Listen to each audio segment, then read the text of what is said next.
This is my pointer. बिस्मिल्लाहिर्रहमानिर्रहीम।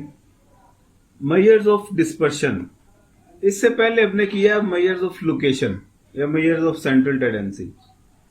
अब dispersion की स्टडी क्यों की जाती है? बहुत सारे डाटा सेट इस तरह के होते हैं, आपके डाटा नेचर ऑफ डाटा इस तरह का होता है कि सिर्फ सेंट्रल वैल्यू का पता चलवा लेना ही काफी नहीं होता, आपको एडिशनल इंफॉर्मेशन भी रिक्वायर होती है। अब मेजर ऑफ डिस्पर्शन में होता क्या है, आपको तमाम वैल्यूज का एक दूसरे के साथ डिस्टेंस कितना है, स्प्रेडनेस कितनी है, उनके दरमियान वैल्यूज का फैलाव कितना है।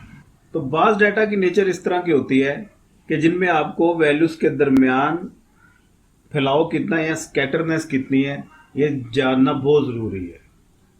फॉर एग्जाम्पल, अगर आपने एक दरिया क्रॉस करना है और आपके पास ये इंफॉर्मेशन है कि इसकी एवरेज डेप्थ 3 फीट है, तो सिर्फ इसी इंफॉर्मेशन की बिना पे आप छलांग नहीं लगा देंगे और दरिया क्रॉस करना नहीं शुरू कर देंगे। आपको एडिशनल इंफॉर्मेशन चाहिए। आपको ये पता होना चाहिए कि एवरेज इसकी डेप्थ तो 3 फीट है, ये तो समझ आ गई बात, लेकिन इसकी मैक्सिमम डेप्थ कितनी है, मिनिमम डेप्थ कितनी है। तो इस किस्म की इंफॉर्मेशन जानने के लिए फिर हमारे पास एक दूसरा टूल है, मेजर ऑफ सेंट्रल टेंडेंसी के बाद मेजर ऑफ डिस्पर्शन।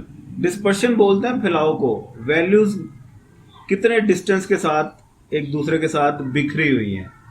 तो डिस्पर्शन फाइंड करने के लिए हमारे पास कुछ मेथड्स हैं, उन मेथड्स को कहते हैं मेजर्स ऑफ डिस्पर्शन। अब जिनमें रेंज है, मैक्सिमम वैल्यू और मिनिमम वैल्यू, ये आप इनका डिफरेंस देख लेते हैं।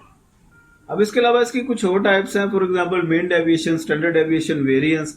ये तमाम वैल्यूज बेस बनाती हैं आपकी अरिथमेटिक मीन की वैल्यू को। आपकी स्प्रेडनेस चेक कर रही होती हैं अरिथमेटिक मीन की वैल्यूज के साथ बाकी वैल्यूज का डिफरेंस कितना है।